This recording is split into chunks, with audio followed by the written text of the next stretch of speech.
की तादाद में, करोड़ों की तादाद में लोग जो मुतासरीन हुए हैं, जो बेयार व मददगार बैठे हुए हैं, जिनकी नज़रें इस वक्त हुकूमत की तरफ है, जिनकी नज़रें इस वक्त इंटरनेशनल कम्युनिटी की तरफ है, उनकी मदद की जा सके। और उनकी मदद के लिए जो असल उनके लीडरान हैं वो इस वक्त ना सिर्फ अपने मुल्क में पर पूरी दुनिया में एक बेहतरीन मिसाल जो है वो पेश कर रहे हैं। शदीद साहब, ये बताएं कि अभी आप जब प्रेस कॉन्फ्रेंस कर रहे थे, इससे पहले मुख्तलिफ टीवी चैनल्स ने आपको लाइन पर लिया हुआ था। एक नई ऑडियो लीक और नया मामला आ रहा है। मोहतरमा शहीद बेनजीर भुट्टो कहती थी कि लाड़काना और लाहौर का वाज़ेह फ़र्क है। अगर इमरान खान का डोमिसाइल लियाई का होता तो अब तक उसके साथ दूसरा रवैया होता, और अभी जो है उसने बकौल आपके मुल्क दुश्मनी भी की है, मगर उसे कोई कहने के लिए तैयार नहीं है। देखिए, आपका सवाल बड़ा इम्पोर्टेंट है। एक तो मैं ऑडियो लीक्स पे एक वाज़ेह पॉलिसी दे दूं कि पाकिस्तान पीपल्स पार्टी समझती है कि किसी भी किस्म की इस तरह की लीक्स नहीं होनी चाहिए। हम समझते हैं कि इस तरह की रिकॉर्डिंग्स नहीं होनी चाहिए, और ख़ुसूसी तौर पर वज़ीर आज़म हाउस में अगर की कोई लीक्स आ रही हैं तो ये बाइश तशवीश है। तो इन सारी लीक्स की इंक्वायरी होनी चाहिए। जो आपका दूसरा सवाल था कि आज की जो लीक आई है, मैं समझता हूँ कि इमरान खान के चेहरे से उस बहरूपिये का नकाब जो है आज बहुत बुरी तरीके से उतर चुका है। जिस तरह इमरान खान ने पाकिस्तान की आवाम को, और वो हमारे एक्सपेक्टेट्स भाई बहन जो पूरी दुनिया में बैठे हुए हैं, जो गलती से इस मुनाफिक शख्स को कोई लीडर समझकर बैठे हुए थे, उन सब की आज आंखें खुल चुकी हैं कि इस शख्स ने मुल्क की सालमियत के साथ क्या किया है। एक आम शख्स भी जो है वो अपनी ज़ात के लिए, अपनी अना के लिए ये हरकतें नहीं करता जो इस शख्स ने वज़ीर आज़म की कुर्सी पे बैठकर उस कुर्सी की बेतौहीन की है, उस ओहदे की तौहीन की है। जो अहद एक आप ओथ लेते हैं, चाहे आप किसी रुकन असम्बली का ओथ ले रहे हो, चाहे आप किसी वज़ीर का ओथ ले रहे हो, या आप पाकिस्तान का एक हाईएस्ट सुप्रीम फोरम है वज़ीर आज़म ऑफिस, उसका ओथ ले रहे थे आप। उसमें क्या होता है ओथ को कि मैं कोई भी ऐसा फ़ैसला नहीं करूँगा, किसी भी फ़ैसले को अपनी ज़ात पे तरजीह नहीं दूंगा मैं। इमरान खान ने अपनी ज़ात के लिए, अपनी डूबती हुई कश्ती को देखते हुए, अपनी अना के लिए, अपनी जो मैं उसकी जो है उसके लिए, इमरान खान ने पाकिस्तान की सालमियत को, पाकिस्तान के फ़ॉरेन रिलेशंस को, देरीना हमारे जो ममालिक के हमारे जो ताल्लुकात थे उनको उसने स्टेक पे लगाने की कोशिश की। इमरान खान ने सिर्फ जब वो देख रहा था उसकी कश्ती डूब रही है, जब वो वज़ीर आज़म की कुर्सी पे था तब तक उसको थोड़ा समझ में आ रहा था, तभी उस ऑडियो लीक्स में वो घड़ी घड़ी मिन्नतें कर रहा है कि बराए मेहरबानी इन ममालिक का नाम नहीं लेना, हम सिर्फ इस साइफन पे खेलेंगे। और फिर जब उसने देख लिया कि कुछ कश्ती उसकी डूब चुकी है, फिर उसने उन ममालिक का नाम लेना भी शुरू किया। ये एक झूठा साइफन, ये वो साइफन जिसका ना कहीं सर है ना पैर है, जिसके ना कोई सबूत है। उसमें इमरान खान, शाह महमूद कुरैशी और उस वक्त का इनका फॉरेन ऑफिस जो जो की क़यादत कर रहे थे ये लोग, इन लोगों ने मिलके सिर्फ अपनी ज़ात के लिए, सिर्फ अपनी पॉलिटिकल पार्टी के लिए, सिर्फ अपनी क़यादत के लिए, सिर्फ अपनी लीडरशिप, उस कुर्सी की लालच में, इक़्तिदार की हवस में, इन्होंने पूरी कौम को बेवकूफ़ बनाया। ना सिर्फ पूरी कौम को बेवकूफ़ बनाया, लेकिन अपने ओहदे का भी, अपने उस ओथ का भी उन्होंने नाजायज़ फ़ायदा उठाया, जो कि एक क्राइम है। जब अगर आप अपने ओहदे की पासदारी नहीं करते, आप पब्लिक को झूठ बोलते हैं, अपनी ज़ाती अना के लिए, पाकिस्तान के जो देरूना ताल्लुकात हैं वो आप सुपर पावर कंट्री से भी उसको आप सिर्फ अपनी ज़ात के लिए, ये नहीं कि आपको कोई उस वक्त आपकी कोई गैरत जाग उठी थी। अगर इमरान खान की गैरत जागती, अगर उसको वाकई कौमी गैरत या कौमी इसको कोई एहसास होता, तो उस वक्त जिस तरह आप देखते हैं किसी भी ताल्लुकात में, जब किसी मुल्क से आप समझते हो कि जी कोई गलत काम होता है तो आप वहाँ के एम्बेसडर को अपने पास बुलाते हैं आप उनके पास अपना एहतजाज रिकॉर्ड कराते हैं फॉरेन ऑफिस में, आप उनको अपना यादाश्तनामा देते हैं जी कि आप ये गलत कर रहे हो। कोई भी ऐसा काम इमरान खान ने नहीं किया, लेकिन उसके बावजूद उसी मुल्क के लिए, उसी मुल्क के लोगों को खैबर पख्तूनख्वा में आपने रेड कारपेट्स दिए। अगर आपकी कौमी गैरत जाग रही थी और आप वाकई समझ रहे थे कि आपके खिलाफ किसी मुल्क ने कोई साजिश की है, तो आपने उनको रेड कारपेट ना देते। फिर उसी ममालिक के लिए आप लॉबियस्ट हायर करते हो, जो भी आपके पास चंदे के पैसे हैं उन चंदों के पैसों से आप उन ममालिक के लॉबियस्ट को पैसे देते हो कि वो आपके लिए उन ममालिक में लॉबिंग करे। ये बहरूपिये का काम है, ये किसी समझदार शख्स का काम नहीं है।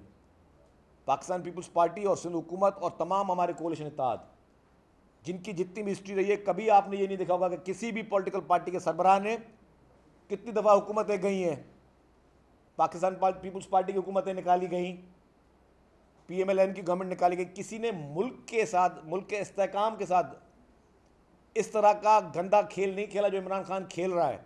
और वो कहता भी है कि मैं ये खेल खेल रहा हूँ। तुम खेल खेलने में तुम किसको बेवकूफ़ बना रहे हो? तुम आवाम को बेवकूफ़ बना रहे हो, तुम यहाँ के लोगों को बेवकूफ़ बना रहे हो। पाकिस्तान कोई मैदान, खेल का मैदान नहीं है। यहाँ 22-23 करोड़ आवाम बसते हैं, यहाँ मासूम बच्चे, ख़वातीन, बुज़ुर्ग बसते हैं। इस मुल्क की आवाम को सिर्फ अपने सियासी खेल के लिए तुम इस्तेमाल कर रहे हो।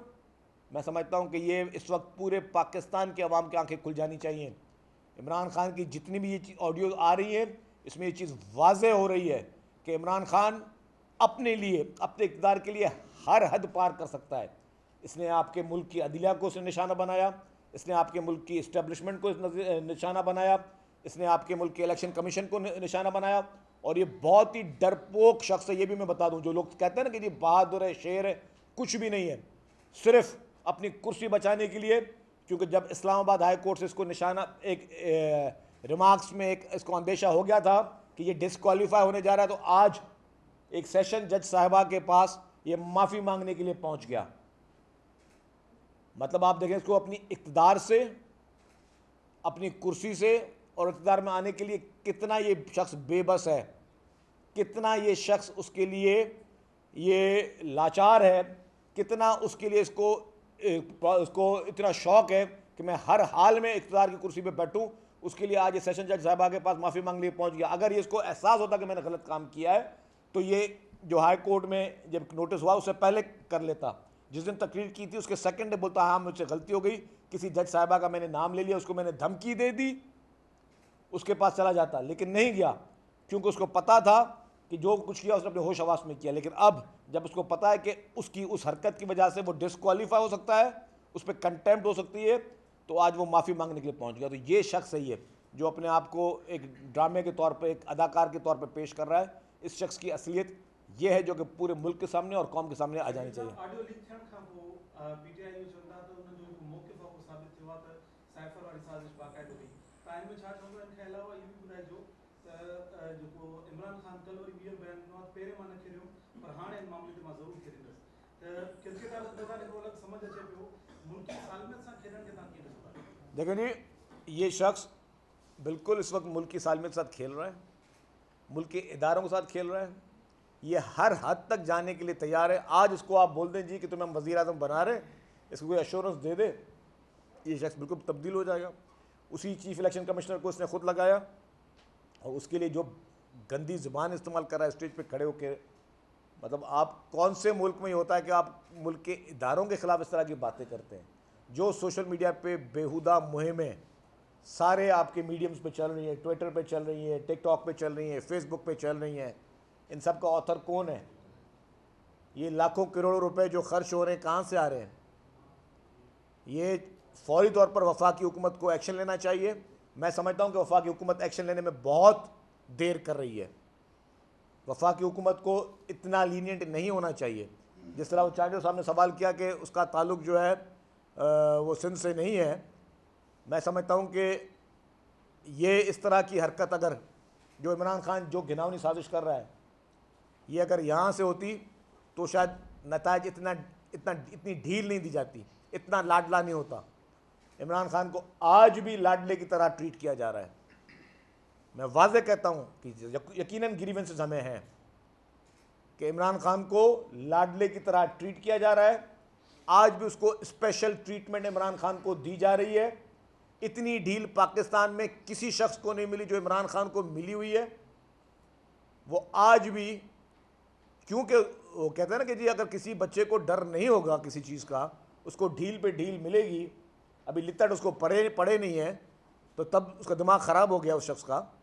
तो यही वही उसके दिमाग ख़राब है उस शख्स का कि वो इतने धड़ेले से बैठ के पूरे मुल्क के किसी इदारे को उसने नहीं छोड़ा है, किसी पॉलिटिशियन को उसने नहीं छोड़ा, किसी जज को उसने नहीं छोड़ा, किसी इदारे को उसने नहीं छोड़ा। सबके ख़िलाफ़ वो गंदी ज़ुबान वो इस्तेमाल करता हुआ आ रहा है और वो उसके लिए नैरेटिव क्रिएट करने की कोशिश कर रहा है पूरी दुनिया में जो मासूम मुसलमान हमारे जो दूसरे ममालिक में मजदूरी कर रहे हैं, मेहनत कर रहे हैं, आज वो उसकी वजह से सफ़र कर रहे हैं। ये बात मैं दोहरा के कहूँगा कि सऊदी अरब में जो 10 लोग जिनको सज़ाएँ हुई हैं 10-10 साल की, जो अपने फैमिली के कफ़ील थे, आज वो सफ़र कर रहे हैं। उनकी फैमिली के पास आज खाने के लिए पैसे नहीं होंगे क्योंकि उनके पैसे तो वहाँ पर बैठ के मजदूर उनको भेजता था। वो किस वजह से कर रहे हो? इमरान खान की गलत तालीमात की, गलत सियासत की वजह से वो लोग आज जेलों में सड़ रहे हैं। जो बरतानिया में भी जो वाक़यात आप देख रहे हैं, ये इसकी गलत तालीमात की वजह से हो रही हैं ये चीज़ें। इसने इस मुल्क के कल्चर को तबाह किया है, इसने हमारे मुल्क की सियासत को तबाह किया है। इमरान खान ने इस मुल्क के नौजवानों को तबाह किया है, जो एक हमारा वेस्ट का कभी कल्चर नहीं रहा है। पाकिस्तान का हमेशा एक ट्रेडिशनल कल्चर रहा है। उस कल्चर में वालिदैन की बड़ी एक अहम दर्जा दिया जाता है। एक बड़ों को बड़े की इज्जत की निगाह से देखा जाता है। बड़ों को उम्र के आपके बड़े तो उनको आप जनाब करके बात करते हैं।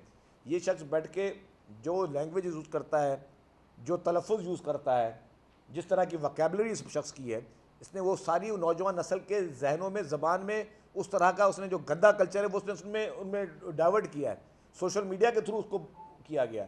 मैं समझता हूँ फौरी तौर पर इमरान खान के ख़िलाफ़ सख्त से सख्त कार्रवाई होनी चाहिए। जो साइफन ये की बात कर रहे हैं उसका भी आगे पीछे कोई सर पैर नहीं मिलता। दूसरी बात ये कि जो ये बात एक्सपोज होने के बाद कि एक शख्स ने उस कुर्सी पे बैठकर पाकिस्तान की सालमियत के साथ खेला, या आज भी बोला मैं और खेलूँगा, तो इस पर जितने भी कानूनी और आइनी इदारे हैं वो कानून और आइन के दायरे में रहकर इसके ख़िलाफ़ सख्त से सख्त कार्रवाई करें ताकि आइंदा कोई इस तरह मुल्क की सालमे से ना खेल सके। इन मनसब पर बैठकर, ऐसे अहम मनसब पर बैठकर मुल्क को खिलौना ना समझे। साहब ये बता दें कि दोनों ऑडियो लीक्स में एक चीज़ कदर मुश्तरक है जो सबसे ज़्यादा जोर देकर इमरान खान साहब बात कर रहे हैं कि नाम नहीं लेना है और खेलना है। अब नाम नहीं लेना है तो पता चल गया किसका नाम नहीं लेना है, खेलना है तो किससे खेलना है। मतलब ये दोनों ऑडियो लीक्स में सबसे ज़्यादा इस बात पर जोर दिया जा रहा है। तो खेलना यही था कि मुल्क में जो एक मुआशी बुरान आ गया, सुपर पावर से ताल्लुकात बिगड़ गए, IMF से जो है ना इतना मामला चल गया, तो इस सारे मामला को किस तरह। देखिए, अच्छा सवाल किया। इमरान खान के 3.5 साल दौर में पाकिस्तान को क्या क्या फ़ायदे हुए वो आपको बताना चाहता हूँ। पाकिस्तान को पहला फ़ायदा ये हुआ कि आपने अपनी इकॉनमी को तबाह और बर्बाद कर दिया कि आपके बाद आने वाले लोग भी जो है वो इकॉनमी को ना संभाल सके। आपने IMF के साथ जो डीलें की आप उनसे मुनकर हुए, फिर उस पर आप खेले। इमरान खान ने इस मुल्क में जो फॉरेन रिलेशंस थे हमारे, जो मैं कह रहा हूँ कि इमरान खान ने इस मुल्क के जितने भी हमारे वो ममालिक जो कि हर अच्छे बुरे वक्त में पाकिस्तान के लिए सीसा पिलाई दीवार की तरह खड़े हो जाते थे, उन सबसे ताल्लुकात ख़राब किए, आप उनके साथ खेले। अब आप इस मुल्क के नौजवानों के साथ खेलना चाहते हो। आप इन मुल्क के नौजवानों के साथ जो है आप उनके दिमाग में गलत बातें डालना चाह रहे हो। इमरान खान समझता है कि इस मुल्क में 22 करोड़ लोग नहीं, 22 करोड़ खिलौने जिसका रिमोट उसके पास होना चाहिए कि या उनको जिस तरह वो रिमोट से बोले कि लोग ये बोलना चाहें, लोग ये बोलना शुरू कर दें। ये नहीं हो सकता। ये इंसान है, यहाँ पे कोई खिलौने नहीं है, ये मुल्क है, ये कोई खेल का मैदान नहीं है कि मैं इसके साथ भी खेलूँगा उसके साथ भी खेलूँगा। मैं समझता हूँ कि ये चीज़ें बहुत इस मुआशरे के लिए, इस मुल्क के लिए, इस मुल्क की नौजवान नस्ल के लिए ख़तरनाक चीज़ें हैं। ये मजाक नहीं है, ये सियासत सिर्फ नहीं है। सियासत में हम एक दूसरे की मुखालफत करते रहते हैं, मुखालफतें भी होती हैं, लड़ाइयाँ भी होती हैं, लेकिन आप मुल्क की सालमियत के साथ इस तरह किस तरह कर सकते हो आप? अच्छा, ये सर ये बता दें कि सिंध मुकम्मल तबाह हुआ, बड़ी तबाही आई है। इस वक्त भी सिंध का सबसे बड़ा मसला तबाही है, सियासत नहीं है, इमरान खान नहीं है, ऑडियो लीक्स नहीं है।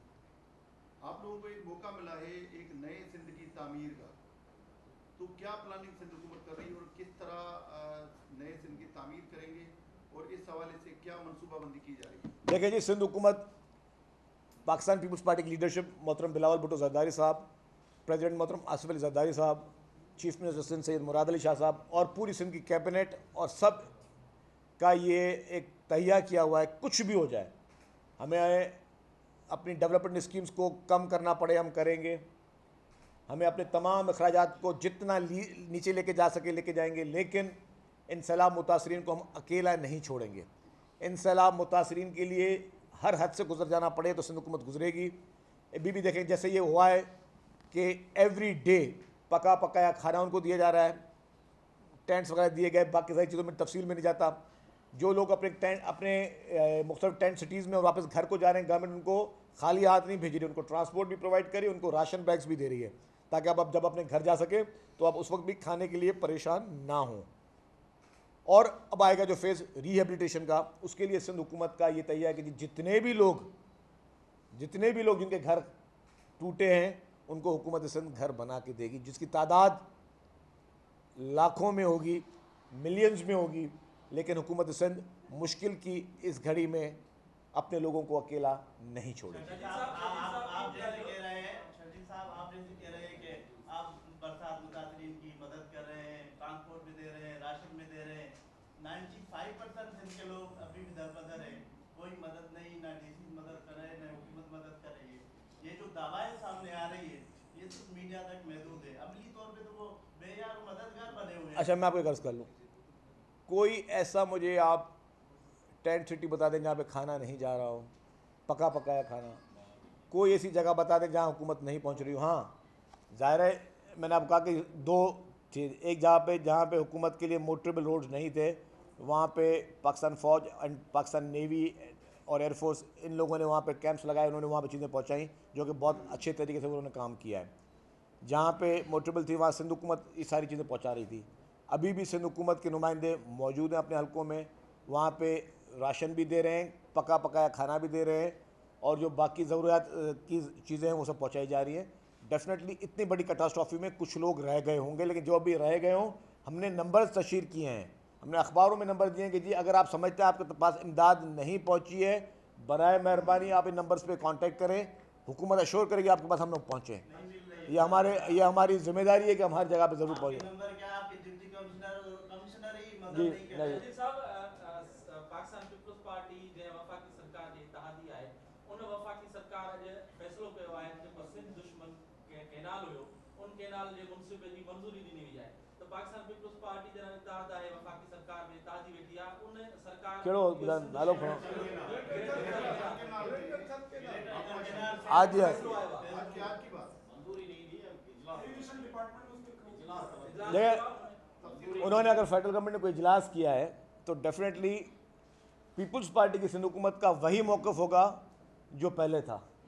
और हमने अगर पहले कहा कि ये चीज़ें जो ऐसी चीज़ें जो कि सिंध के लोगों के आवाम के ख़िलाफ़ होगी मनसूबा, उसके लिए जब हमने पहले मुखालफत की थी तो अब बढ़ चढ़ के मुखालफत करेंगे। जी साहब, ये बताएं कि आपने कहा कि इमरान खान ने, शाहनवाज कुरैशी ने और आज़म खान ने गद्दारी की है, पंजाब में भी जैसे गद्दारी के वफाकी वज़राए उन पे दहशतगर्दी के केस मुकदमा दर्ज हुए, क्या सिंध हुकूमत यहाँ पे इन तीनों के खिलाफ कोई मुकदमा दर्ज? देखिए, अगर आइन और कानून के अंदर हो तो वो ज़रूर करेंगे, लेकिन एक वफाक का मैटर है, ये कौमी सालमियत का मसला है, ये छोटी मोटी बात नहीं है जिसको मैं किसी तरीके से लूँ, लेकिन ये एक नहायत ही एक संजीदा मसला है मेरे ख्याल से। कि आप देखें कि आप सब लोग मुख्तलिफ इदारों में काम करते, नौकरी करते हैं, जब आप नौकरी के लिए गए होंगे तो किसी न किसी ने तो उस इदारे से आपका इंटरव्यू लिया होगा ना, और उसने आपकी काबिलियत देखी होगी तब आपको उस इदारे में रखा है।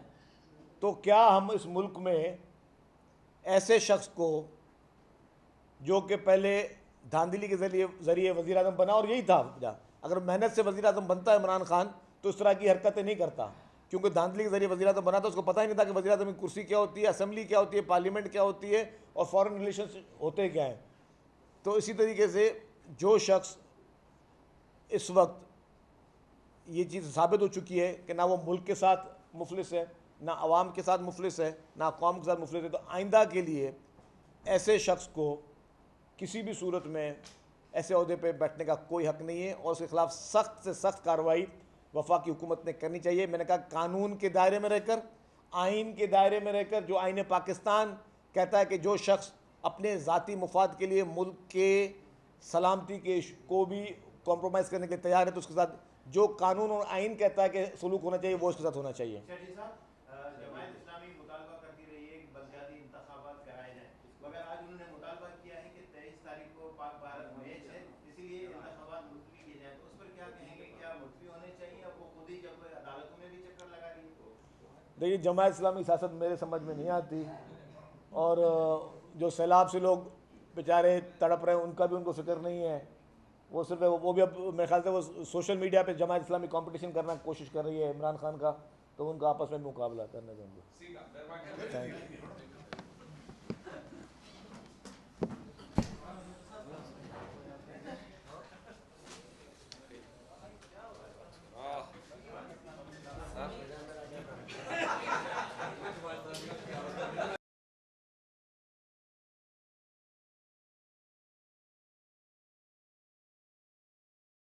और जो आउटफ्लो है वो 49,700 है। सक्खर बैराज पर 45,800 और आउटफ्लो है 36,300। कोटड़ी बैराज पर 1,61,900 और आउटफ्लो है 1,30,500। इस वक्त जो गवर्नमेंट ऑफ सिंध की तरफ से तमाम जो भी नुकसानात हो रहे हैं उसके लिए उसके तखमीने किए जा रहे हैं और उसके डेटा कलेक्ट किए जा रहे हैं गवर्नमेंट की तरफ से कि जी कहाँ पे कितना नुकसान हुआ है, कितना फसलों का, कितना घरों का, और लोग जो है काफ़ी हद तक लोग, एक जो अच्छी खबर है कि लोग वापस अपने घरों की तरफ भी जा रहे हैं। जो भी IDPs कराची में भी थे, बाकी शहरों में भी थे, वो भी ऐसे ऐसे करके कुछ अपने अपने घरों की तरफ वापस जा रहे हैं। लेकिन क्योंकि तबाही इतनी बड़ी है तो डेफिनेटली उसके नुकसानात भी उससे ज़्यादा हैं। इस वक्त गवर्नमेंट की तरफ से 3,62,744 टेंट्स फराम किए जा चुके हैं आज दिन तक। कल की ये डेटा है।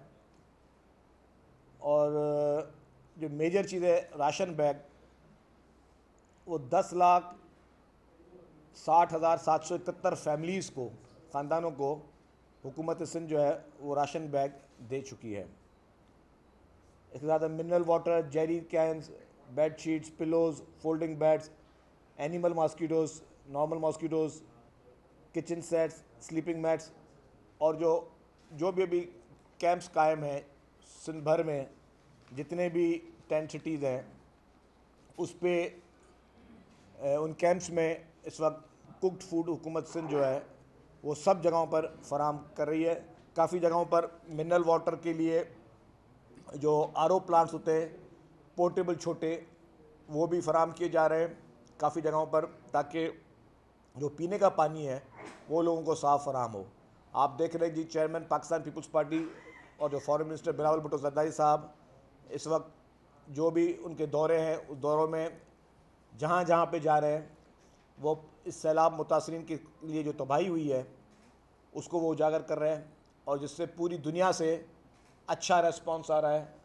वो अपना पाकिस्तान का केस, सैलाब मुतासरीन का केस पूरी दुनिया में जिस तरह उन्होंने पेश किया है, पूरी इंटरनेशनल मीडिया उनके लिए अच्छा लिख रही है कि जी जो स्टेट्समैन होता है, जो अपनी रियासत की बात को पूरी दुनिया में बेहतर तरीके से पेश कर सके, एक बेहतरीन स्टेट्समैन का role foreign minister Bilawal Bhutto Zardari साहब वो इस वक्त अदा कर रहे हैं। और आपने ये भी देखा होगा कि जिन ममालिक से हमारे ताल्लुकात जो माजी की हुकूमत ने ख़राब कर दिए थे, उन तमाम ताल्लुकात को हमारे फॉरेन मिनिस्टर, हमारे प्राइम मिनिस्टर, इनके उन दौरों से और जिस तरह वो डिप्लोमेसी को उस तरफ वो लेके जा रहे हैं, अपने मुल्क के केस को जिस तरह पेश कर रहे हैं, और उन नाराज़ ममालिक को भी जिनको माजी में इमरान खान ने एक नाकारा फॉरेन पॉलिसी से के ज़रिए, एक कम अक्ली की फॉरेन पॉलिसी के ज़रिए जो है वो ख़राब किया था, उसको भी पाकिस्तान पीपल्स पार्टी की लीडरशिप, हमारे फॉरेन मिनिस्टर बिलावल भुट्टो ज़रदारी साहब हर जगह पे बेहतरीन तरीके से पेश करें। उन्होंने अमेरिका में कहा कि जी मैं किसी एड लेने के लिए यहाँ नहीं आया हूँ, जो भी क्लाइमेट की वजह से, जो भी मौसमियाती तब्दीलियों की वजह से जो नुकसान पाकिस्तान को और ममालिक की वजह से पेश आ रहा है, वो केस लड़ने आया हूँ। और उसका बहुत ही अच्छा रिस्पांस माशाल्लाह मिला है पूरी दुनिया से। और यही होती है कि आप अगर समझदार क़यादत किसी जगहों पर मौजूद होती है, जिनको मुल्क का पता होता है, जिनको अल्लाह ताला ने ये शऊर दिया होता है, तो वही लोग इस चीज़ को पेश कर सकते हैं, ना कि वो लोग जो मुसल्लत किए जाए आपके ऊपर, जिनको किसी चीज़ का तजुर्बा ना हो और जो अपने पूरे मुल्क को एक खेल या तमाशा समझते हों। उनसे जो समझदार और संजीदा सियासी क़यादत होती है उसको बेहतर पता होता है। और उसी का ये नताइज हैं कि आपकी जिन जिन ममालिक से आपकी बातचीत भी बंद थी, उनसे आपके ताल्लुकात जो है वो अब बेहतरी की तरफ जा रहे हैं। और जब वो ताल्लुकात बेहतरी की तरफ जा रहे हैं तो फॉरेन मिनिस्टर बिलावल भुट्टो ज़रदारी साहब की वजह से आपके ट्रेड इंशाल्लाह वो खुल रहे हैं। उन्होंने ये केस भी रखा कि जी हमें पाकिस्तान को एड नहीं ट्रेड की ज़रूरत है, आप हमारे साथ कारोबार करें, आप हमारे मुल्क के साथ तिजारत करें, आप हमारे मुल्क से अशिया जो चीज़ें आपको ज़रूरत में हैं वो आप हमारे मुल्क से लें। तो यही एक बेहतरीन और मिसाली डिप्लोमेसी का जो है वो एक मैं समझता हूँ कि एक मिसाल है जो कि पाकिस्तान के foreign minister general Bilawal Bhutto Zardari साहब कर रहे हैं, क्योंकि उनका इस वक्त यही एजेंडा है कि इस वक्त पाकिस्तान में किसी और चीज़ की ज़रूरत नहीं है। सियासत भी बाद में होती रहेगी, बयानात भी बाद में आते रहेंगे, लेकिन अगर इस वक्त पाकिस्तान को ज़रूरत है तो वो है कि जो सबसे ज़्यादा व्यूज, सबसे ज़्यादा रील्स और सबसे ज़्यादा रेटिंग के साथ बोल अब भी नंबर 1 पोजीशन पर बरकरार। सब्सक्राइब करें और बेल दबाएं ताकि कोई खबर रह न जाए।